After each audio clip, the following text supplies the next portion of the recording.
Good morning, everyone. Welcome to American Scouser's morning coffee or tea with American Scouser. It's Wednesday. Back to being the world's greatest dad over here. No Egyptian king with us this morning, but Gordo is here on a Wednesday. What's going on, Gordo? Oh, not much. Can't complain. Just ready to get back into the EPL action. Yes, I think so. Especially after watching Turkey yesterday, I am more than ready. It was slightly painful. It's one of those where I felt they played a lot better than I thought they would. They even dominated the first 15 minutes, 2-3 clear-cut chances. Their goalie makes some ridiculous saves. And, of course, then Croatia comes out and plays their normal. That midfield, they're so, poised and experienced and stuff like that, and they just know how to control the game and turn the game around. So it was definitely kind of a painful going that way. But what are you going to do? Yes, back to the league over here. But there are some, headlines that kind of, caught my attention yesterday, so I figured we'll talk about those, get your take on them first. Let's see, let's pull up the first one. The first one is Wrexham, so I want to get your take on this whole ordeal over here, because I don't think we ever talked with you about this on the show before. So Wrexham is coming over here. I mean, I don't know. I did watch the first season on it. The second season is. I usually watch these shows afterwards, almost. Not like, oh, the new episode is out, kind of a deal. So I'm sure this is in the episode they're talking to Alex Ferguson and stuff like that. So I guess my question to you is, in terms of the attention it's getting now, and kind of the way it lures people to soccer, I think it's good for us fans of the sport in the U.S. But in the long run, will this just be like another Kardashian thing where after a while everybody's going to get sick of it, then everybody's going to look the other way, and it's actually going to hurt the sport? Oh, that's a good question. Right now, definitely, it's garnered so much attention. In America, there's so many. I mean, I listen to the Wrexham broadcasts on the days that we don't play because it's fun. Because these guys are. It's just three guys from Wales that are throughout the broadcast. They're looking at tweets from people in middle of nowhere Oklahoma, and these guys are just their heads are exploding. They're like, oh, I'm walleye fishing on some river in the middle of nowhere. It's wow, this is unbelievable. So it definitely has opened up, and the fact that it's the National League too. I think it's phenomenal, and how Rob and Ryan have pushed to make that global and available to people. I know that they've got broadcasting rights with BT Sports, I believe now, which they didn't before. So it's bringing in a lot of revenue, and I think it's a good time for that because every week I feel like we're seeing something in the news about some team that's been around forever that can't pay their players or hasn't, made wages. So finding these other areas of revenue, and there's some people, and I know a lot of them, who just like to stir the shit pot and well, everyone likes Wrexham, so now I'm a Notts County fan because I want to be different, and now there's people jumping on Notts County, it's just some random guy from Wyoming is now a huge Notts County fan just because he hates listening to everyone talk about Wrexham. So I think it's really positive. The difference, I think, is going to be if they just drop, they garner all the momentum and then drop, if they just let it be itself. They introduce everybody and then they leave it alone. If it's one of those things where it's 7-8 seasons of this and it's just a Hollywood production, I think that's when everyone gets annoyed about it. But I think introducing them in a very I don't know, it sounds like you haven't watched it, but it's pretty compelling. I mean, it goes into the town and the struggles of the actual town and why people support, and it talks to young kids. It's got a very old man and just all over the map. It's yes, the kid is very annoying. I watched the first season. I want to beat his ass on FIFA. I'm looking for him online every night. But I mean, yeah, I think I just watched the first season. I'm assuming the second season is already out since I see the old episodes and stuff. I haven't even looked. But anyway, yeah, I did watch the first season, and I kind of liked what they did. I personally preferred, when I watched the Sunderland one on Netflix and stuff like that. I thought that was probably the best done Definitely. Leeds wasn't bad and stuff. I enjoyed those smaller club ones actually more than like the Tottenham one or the Arsenal Mhm. one, stuff like that. I just like I say, I don't know if this whole tune is going to change because right now everything is rosy, and let's face it, they're playing with a different set of cards compared to everybody else. And as they get out of that league and start getting promoted, go to the big boys, that's going to change. Obviously, there's going to be more FFP and stuff like that, unless you get signings like Foster, where it's more like a for clicks than for career and money moving forward. For sure. So that's what I'm afraid of as it gets bigger and the Becomes like a success is circus not there team. anymore because you're not playing with a different set of cards now. Will it totally turn? And when it turns, will it go away so fast? Kind of like I said, Kardashians is like the best example I can come out with where everybody's hooked up and now like which I don't know why. I never understood it anyway, but everybody was hooked up. And Right. now just the thought of the name makes people throw up. I just hope Right. that doesn't happen to soccer, I guess is my concern. Yeah, I think it's one of those. I think they could use it. It all comes down to marketing. They can use Wrexham as like, oh, we're playing Wrexham. That's very popular. We can sell tickets for this one way or another. Like people want to see them lose. I personally think like after watching them in the FA Cup, I think like you were saying, they're they have such a different set of cards that I really think I would bet on them for a double promotion. Promoted this year, go straight through League Two and into League One, and I think that helps too because then you get exposed to all the League One teams and League Two teams. Yeah, that's Um, true. I think honestly, like they can probably make their way into the championship within the next 5 years. And if you follow that run and learn all the different leagues and all the different tiers, I think it's beneficial for everyone as long as they're not trying to shove it down your throat. As long as they're not making, they sign Messi and is in 52-year-old Messi. It's like then it becomes kind of a circus. But I think when they get to the championship, I really feel like that's when they'll start. I bet you they get relegated and going down in from the first season of the championship, and then they got to battle back. So there could be a nice little saga for everybody to watch. But Yeah, I think that's the funny you exposure. say that because it's like a Hollywood ordeal going here, right? Mhm. So, and we all know how the freaking sequels go downhill as they go. I mean, if it is like Fast and Furious 87 and they're trying to make like new content, like now he's calling Alex Ferguson, they're like, hey, let's play United. So in like season 4, we're like, we did this, we did that. Hey, Right, why don't we bring back 50-year-old Messi and put him in goal? right, See how it yeah, right, happens there, And right, that's what I guess what I'm afraid of. It's becoming too much like scripted yeah. for like to get views and stuff like that for like ratings. Hmm. But overall, just the fact that people are like you say, like watching it, following it, and hopefully even as you watch it, learning about the game is huge by itself because I think you have a lot of access to soccer now on TV, Yeah, and obviously you have Major League Soccer too.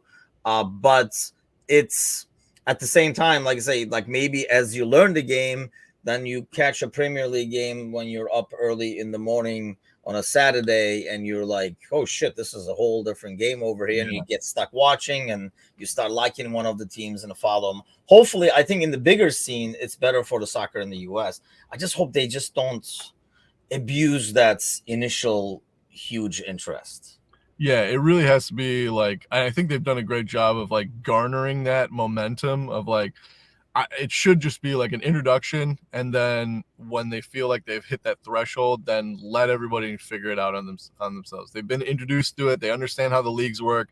Now drop it, take a step back, and let it just happen naturally. And I think that would be the best for them. Will they do that because they made so much money in this first year? Well, it's actually their second year. But the first year of the TV show, and probably the first year that many people are watching them. We'll see if they don't. Sometimes when the money's calling, making that cringy third season is is the way to go. And I think they will probably make it. And I think that's when, right now the focus is on, especially in the season one, they talked a lot about, I think, teaching the culture of the sport Yeah. in Europe to American, because it's totally different than obviously the sports scene and stuff here, how it's kind of like intertwined with life. Whereas over here, I think it's a total escape from life. Whereas I feel like, back home and in like Europe and stuff like that, I mean, it's just more like it's a part of life, and it's like kind of like really hard to explain. So I think they do a good job of that there, and how it affects the local, not only like people's lives, but the economy and everything. Like, it's all intertwined somehow, especially in these smaller clubs. So I think they did a really good job of that. And that's what I fear. Like when season 3 comes and season 4 comes, and we're like, we did that. Why don't we break this guy's leg as he's doing this? And then like make that a story for 3 weeks. And I guess that's like my biggest fear. Speaking of, them coming over here, Liverpool's US tour is canceled. I know back in the day, you and I had gone to a Dortmund game at the Notre Dame Stadium. Disappointed that this went down? Honestly, and so many clubs complain about it too. Like Chelsea right now are blaming their poor season on a US tour, and I feel for them, especially like, I love to see sometimes the posts. I'm on a lot of like Facebook pages of like non-league and the lower league stuff, just to see what's going on and stay up to date on that. And when they talk about, oh, they made the 3-hour round trip, it's like, 3 hours for us is nothing. It's like that's a daily commute for us. It's just like, wow, congratulations, you did that on a Tuesday, good job.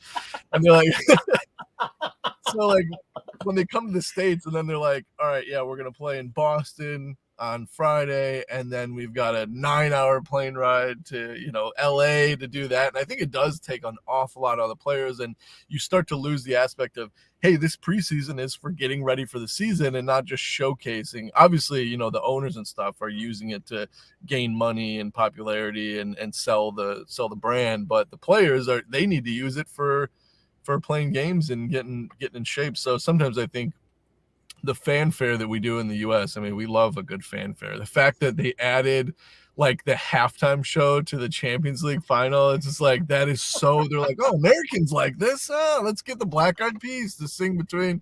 And it's just like, what is going on? We love that shit. So I think like that can sometimes take away from the fact that like, yeah, this is preseason. These guys are trying to get up to speed. So I feel like we do worse when we do a preseason tour. And the fact that like when we went, we crammed shoulder to shoulder in 125-degree heat in Michigan, watching them lose to Dortmund. So it's like, it was hot as hell, dude. That was pretty torturous. I mean, by the time the game kicked off, I think it wasn't bad, but the day was moly. Brutal. And I think, yeah, for us, especially for a manager like Klopp, and how this thing works and how much more emphasis I feel like is put on. I mean, obviously every team does, but I feel like, Klopp, like if you don't study this formation 24/7 for 2 months, we don't even attempt it in a game or anything like that. So I was like, yeah, it's disappointing. It'd be cool if they came to, Chicago, or again, like, somewhere close where we could like drive to over here. But at the same time, yeah, if it means a better season, that's fine, man. Like, I'll just watch it on TV, and right. I'm cool with that, because I think they're still making a trip. But I think the key thing is, because I know, like, I saw people like, well, it's not like they're not going anywhere. They're just not coming to the US. But it's only one trip, so they're staying at the same spot. Because I mean, all these flying back and forth and like taking them around like the Globetrotters from city to city, like the flights and stuff like that. You can keep a regular practice schedule, your old school tour days, and all that kind of stuff that you would do. Right. So I think, yeah, in the grand scheme of things, it is probably better. Like I say, disappointed that we don't get to go to as fans in the US here, but it's for the greater good. I guess we'll sacrifice our game presence for the greater good. Okay, how about this one right here? So, and like how this will, I guess, kind of change things, or will it change things? So the Premier League chief, Richard Messer, says he can't say if Saudi ownership is being re-examined. So let me fix that headline for you. The Saudi ownership is being re-examined. But I don't know. First of all, A, for me, it's too late in the game. And B, I don't think there is any way around it. This is what's going to happen. I know they want to prevent it. We wanted to prevent it. But I just don't know how they would do it. You can't be like, hey, Prince, you're too close to your dad. No, that's not going to happen. I mean, he's going to be like, no, I'm just a prince. Yeah. Yeah, and that's I described it. We were talking about this last night, actually, and I described it as like eventually the Premier League is just going to be like Rat Race, that scene where John Cleese and all his rich buddies are just like betting on actual human beings, and like they have their own like mini league of like, oh, this sheik owns this club and this sheik owns this club, and now we're betting on that. So that's interesting. But then the other point that I made was like, oh man, the reason that this came up is because, I don't know if you read the article, but like the PFI was investigated because they are like part owners in that Live Golf. And of course, all these rich old white dudes are like, well, we like the PGA. We don't like this shit. So let's hire the best lawyers and figure out, if there's any digging the dirt. Yeah, exactly. Right. Exactly. And like leave it to the Americans to save the British again from their foreign affairs, because like somehow the UK couldn't find out that the PIF was linked to the Saudi government, but the American lawyers could. So it'll be interesting to see what actually happens to that. Part of that, like, I think like the way that you took it was different than the way that I took it. I heard when I saw that headline was, ooh, we actually got too much money from them to investigate them, like. See, I took it as like, yeah, it's being re-examined. I just can't say it, kind of an ordeal. And being re-examined is more like, did we fuck up on that one? Right. Like, should we not have sold out? But as they're like eating the caviar.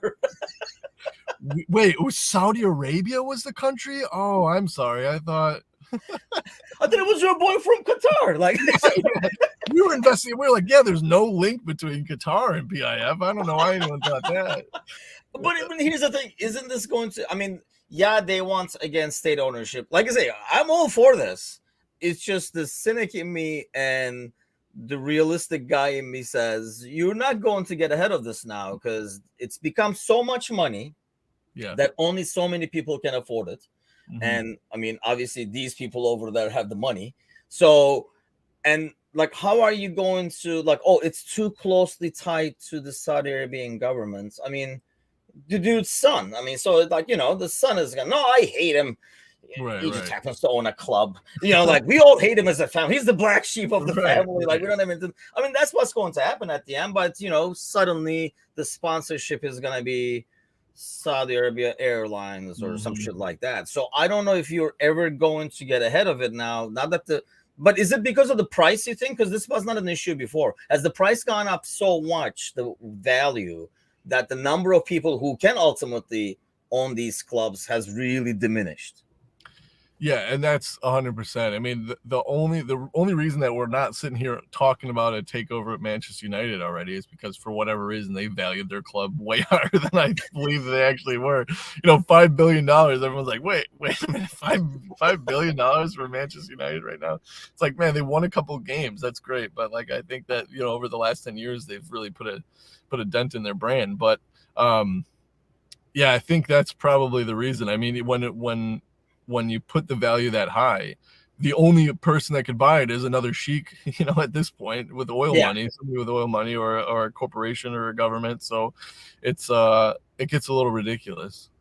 Yes, Sparky Parky says it's the Prince Harry equivalent. And that's what I'm envisioning, like they're going to be like, hey, son, okay, so I'm going to pretend we're kicking you out of the house. I'm going to buy you a villa in Portugal. So you're going to have to live there for a year, because next year I'm planning to buy insert club name here. Mm-hmm. And then, actually, I'm sorry, you're going to buy this insert club here. And then, we do what we do, kind of a deal. And that's what it's going to happen.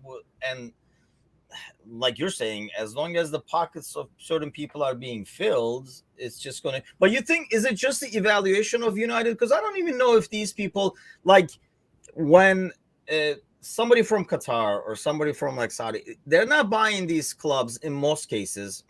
I feel like in almost all cases, they're not buying it as an investment. They're buying it. It's more like an ego purchase. So you could be, they're like 6 billion. Okay, we got it. They're like, oh shit, how about 7 billion? Okay, whatever. Like, because it's like they have the money. So I don't think the evaluation, is it because this whole thing is scaring off like United, for example? Like, let's see what happens with all this Newcastle deal first. Yeah, that could also be it. I didn't even give that a thought, but you're probably right. It's like, well, let's let this die off and see what happens, like, and then find out how much the Newcastle owners paid the people investigating, and then we can, pay them a What's little the bit. going rate on bribes over here? Right, exactly. What was enough for them to be like, well, we might or might not be investigating. Who knows? Yeah, but it's, the sad part is I think like we had done a podcast a long time ago about like the Super League when it first jumped up. Yeah. And at first I think we were all like vehemently in agreement that we didn't want it and it was terrible for the brands. But honestly, if more and more of these clubs are getting bought by this kind of money, I mean, these clubs are in a different threshold to teams that can't afford it, like the West Hams, the Brightons, these teams with lots of history, but they can't go out and just buy whoever the heck they want every summer, and so they'll get left behind. And in that case, if all these clubs are going to be bought out by this oil money, then I'm starting to get more all for Super Leagues. Just let these guys battle it out in their own little private league where, they it's because I don't want to see it. I really don't. Like, a PSG, like, think about watching the French league every week. I mean, there's a reason the French people are assholes. It's because they have to watch that all the time. I mean, isn't it going to be like basically live golf in a soccer format in some ways? That's what I feel. Some people are going to cross the bridge. They're going to go over there and play in that Super League or whatever, and then we can just go back to our regularly scheduled programming over here. 100%. But I think, like I say, we can't. We've gotten to a point where I don't think we can go back to our regularly scheduled programming because nobody can afford these clubs now, except these people who have a lot of money sitting around, and they're not. Because you can ask for any evaluation because, like I say, they're buying it more like an ego purchase, saying, I have this club, this is my club and stuff like that. I mean, let's face it, man, if you and I had a ton of money, what are we doing? Buying a club. Yeah, for sure. I mean, definitely. So, I mean, we could work our whole lives, get Sparky Parky, Alan, whoever over here and put all our money together and maybe eventually buy like a small team in a dinky town. Right. These guys don't have to even do that. They're like, Dad, I want United, and then they're like, which United, son? And then, and they just like buy it. So it's just, That's probably why they disowned him, because he picked the wrong United. Newcastle? Get the hell out of here. You bought Newcastle, you moron. You can't get anything right. Like, oh, man. Yeah, it's scary. And as I see it, I mean, like I say, it's just kind of like now we're sounding like old man talking, but I feel like that's the direction this is going to go. And yeah, and that's why when the Super League came out, and it was just more, I know it was more about like thinking of the fans and like the smaller clubs and like the history and stuff like that. But I think it was just really, really poorly presented by the clubs involved. Because, I mean, really, what happened? UFA was like, what? Super League? No. And then they were like, hey, we have a new Champions League format. You guys going to play every goddamn day in our own league, kind of a thing. So they did the same shit, but now the money goes to UFA instead of these clubs, which is what they were trying to prevent. But they did such a shitty job of presenting it. It just like collapsed right away. That has to be like the worst PR. That should go into books, I think, like in the colleges as to like how not to do PR kind of an ordeal. Real quick, go ahead. No, I was just gonna say, there's a lot of clubs and they'll play some games, and I'm not sure how we're gonna integrate that with the leagues, but we'll figure it out as we go along. Yeah, they're like, okay, we'll take one guy from Portugal then. Is that fair? Like the rest of the Europe can go to hell, kind of a deal. I mean, and that's what they've done, and it's just freaking. Like I say, this is going to get worse and worse, I think, as the years go on. I mean, there's already a huge. So let me ask you that, I guess, because us growing up, well, at least me growing up, you're a lot younger than I am, but Serie A was the top, like the pinnacle of the game. Like the top players went there and stuff like that. Maybe not as it wasn't. I mean, if I'm remembering it wrong, because I was, I guess, younger. But it wasn't this much of a gap though between like what Premier League is to the rest of the Europe and what the Serie A was the rest of the Europe. Am I remembering that wrong? It looks like this is like a lot higher cliff. Yeah, I would 100% agree, and I think it really is because of like the money that's been pumped in, like the EPL, like getting the NBC contract. I mean, like a lot of people like forget that stuff has a huge impact on those clubs. I mean, the money they get from the TV deals, then the exposure you get to the American clubs. Like, for instance, like we were talking, my dad and I were talking, there's a reason that they can't televise certain games in the UK is because like you can't bet. So they just black the games out. It's like even in the country that the games are playing, you can't see certain games on TV. In America, we can watch Wrexham, in the National League. It's just like it's on the reach that they get from that. And I know that there's a lot of different leagues that have the ESPN Plus, but ESPN is such terrible commentators, and that's really what separated the NBC program from the ESPN is the fact that they're just as accessible. But NBC has a really great program. They've got, it's interesting to listen to. They've got experts that don't sound like Taylor Twellman. So it's like that's a huge plus. Yeah. They're not Americans talking. The guys that they have are guys that have played in the EPL that know what they're talking about. It's not somebody that played for the San Jose Earthquakes in '93 that you got to listen to talk about the Premier League. So like Sparky says, they televise at 3 p.m. kickoffs on Saturday, and that's the thing. That's why I love like when people bitch about like Peacock. They're like, "Why is the game on Peacock?" and stuff like that. It's like, hey, maybe they paid gazillion dollars all so you can freaking subscribe to Peacock. It's not like a public service done by NBC. They're like, let's pay a couple of $1 billion so you guys can just watch it for free, kind of a deal. And here's the thing, like you can't even pay to watch it over there. Right. Whereas, at least, I understand this membership is this membership is that, but at least you have the option to pick and choose the stuff you want to watch. And then if you want to sacrifice the FA Cup and not buy the ESPN Plus or whatever, then that's fine. I mean, that's pretty much what I do. But yeah, I mean, the access we have to the sports at any given time, and that's kind of like my default, you turn TV on, sports, soccer, and see what's on, and then you end up watching some crappy game at the end, but still like it's available at all times. So I think it's a huge, in the past I think even if you tried to grow the game and show the game, you were not able to as much, I don't know, like 2 decades ago. But do you think the Premier League gap that we're talking about here, does that continue? Because it's almost like more like a rich will get richer, or eventually we would see like a Serie A like collapse where it kind of like balances out a bit more.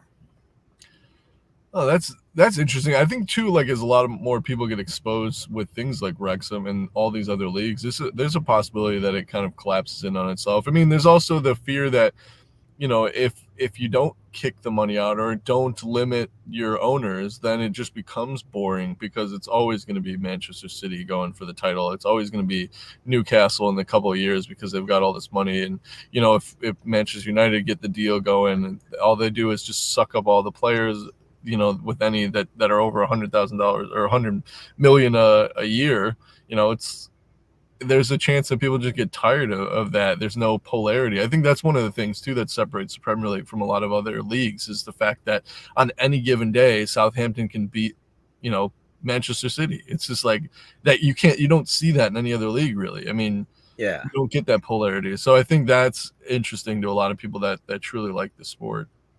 Yeah, because even in like Turkey, I know ever since like, the restrictions came more on these clubs trying to compete in Europe and stuff like that, the rest of the league has kind of like leveled out. Yeah, like Fenerbahce, Galatasaray and stuff are still, I mean, it's not like the old days though. It's not like, is it going to be 4 or 5 this week and then wait till they play each other, similar to La Liga, really, for the most part.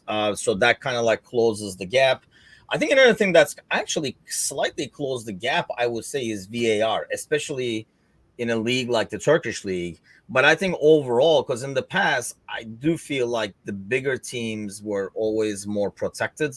Now, part of that protection is gone because it goes to VAR and it gets exposed, and the little clubs don't get screwed as often. At least in Turkey, that's the case. And I think even in the Premier League, there was that bias that is, I mean, it's still there. We see it, but it can't be as dominating, I guess. Right. Yeah. Yeah. And it's, you see it week in, week out with certain clubs, even now with sort of with VAR is like, oh, we won't even go to this and we'll just allow it to happen. I think it was, I forget the game. Maybe it was Leeds. Yeah, it was Leeds Wolves, like that one at the end with Adama Traore. Like they still make mistakes. I feel like that was 100% a foul on Adama Traore. They would have lost the game anyways. It would have been 3-2. But at that point, the game's totally dead and gone at 97 minutes at 4-2. So they still make the mistakes. But I think like before VAR, at least the refs can say like, "Whoops, sorry, it's not me. It's this this machine that's doing it. It's like before, because they're humans too. I mean, the craziest thing about the Premier League is these guys are not. This isn't their job. They're like school teachers and stuff, so they have to go into the real world every single day, and they're at Anfield and there's a call, and that has to weigh on them because they're human. It's like, well, if I make the wrong call and it's against Liverpool and I'm in the city, I've got to leave. I'm probably driving the equivalent of the British Ford Taurus, and I've got to get out of the parking lot, and everyone knows who I am. So I think like that stuff definitely weighs heavy on them. And now with VAR, they can sort of, I can make a mistake, and then the VAR can tell me that, oh no, I've done something wrong and I've got to go look at it. So I think that definitely helps. Which, I mean, at the same time, obviously, yeah, that's a whole other topic by itself. It has really screwed up refereeing because now they can say, well, you know what, if I fuck up, I fuck up. VAR will fix it, kind of a deal. So, but that's like, we'll be doing a night show if we go into the VAR thing over here. So real quick for the weekend, because obviously we're not going to get a chance to talk to before the weekend. What do you expect to see on Sunday? Oh man, I'm feeling pretty good. I'm considering that by the time that we get to the 9th, we will have taken 9 points from 3 big games. I just feel like the break was good, and the way that the season's been going, we've sort of been playing up to our competition. I mean, even the last game against Real Madrid, last time we talked before that game kicked off, and I mean, we lost. I really would have enjoyed a win or a tie there, but I think we played so much better than the first leg, and it could have been because Real Madrid kind of, were in cruise control at that point. But you put that effort against City. I mean, I think I said it in one of the earlier podcasts we did this year already. You're starting to see the cracks, the same cracks in City as you saw in Liverpool. The difference is like City just have a deeper bench, and they're still in the FA Cup. They've got 2 games to play in the FA Cup. They could go to the final there, so that's 3 more games than anybody else. They've got the Champions League, which is going to be 2 legs against Bayern Munich, sandwiched between the Arsenal game, which is crazy. Their heads just might not be in it. So I'm thinking, we could definitely cause some trouble, but it's a very difficult run. The next couple of games are really even Chelsea. At this point in Liverpool season, I don't think you can count anybody out, and Chelsea's going to be looking to get some points, and they'll probably have that one circled on their calendar. So I'm thinking the rest is good for us. I'm thinking that City are looking further down the calendar, and we're solely focused on this weekend. So. Yeah, I guess that's my hope too. The fact that that's why I worry more about the Chelsea game. We were talking about this on the Monday night podcast that, I feel like we're going to have Spiky Podcast says 1-1 for the prediction. I feel like, we're going to have a rested Hendo and Fab and stuff like that. So that midfield is going to be what we envision and what we're used to seeing from Liverpool midfield. But then come around to the Chelsea game, we could see the midfield from what we've seen so far this year midfield. And that's why I actually worry more about that game. City is always dangerous. They're missing some players too. It'll be a good game. It's going to be a sloppy one. It's like the early game, and they're both coming from international breaks. The bad thing is we always do poorly coming from international breaks, and we always do poorly in the early game. So that's a deadly combination there. The only good thing is we didn't send as many players to the international games this time compared to other times. So Keita is gone, so I don't know when he comes back. He'll probably be hurt anyway. But yeah, it's going to be interesting to see how that pans out. But well, I'm sure the boys will be talking more about it tomorrow night. Brian Shelton is going to be actually joining the gang with Trevor and, of course, Mecca hosting. And then the fantasy nerds are back afterwards to figure out what the hell happened this weekend. Are you a fantasy guy, by the way, for Premier League? I shouldn't be. But I am, yeah. I should be, honestly. I'm trying to quit, but yeah. We used to Kelly and I used to do the predictions of the scoreline every week, and then I was keeping a tally of points. We get 5 points for the correct outcome and 10 points for the right score. And I mean, it's fucking terrible. It's awful. It's absolutely awful. I should be left. Honestly, when I sign in, it should say just don't even bother, man. Just we'll see you next year, man.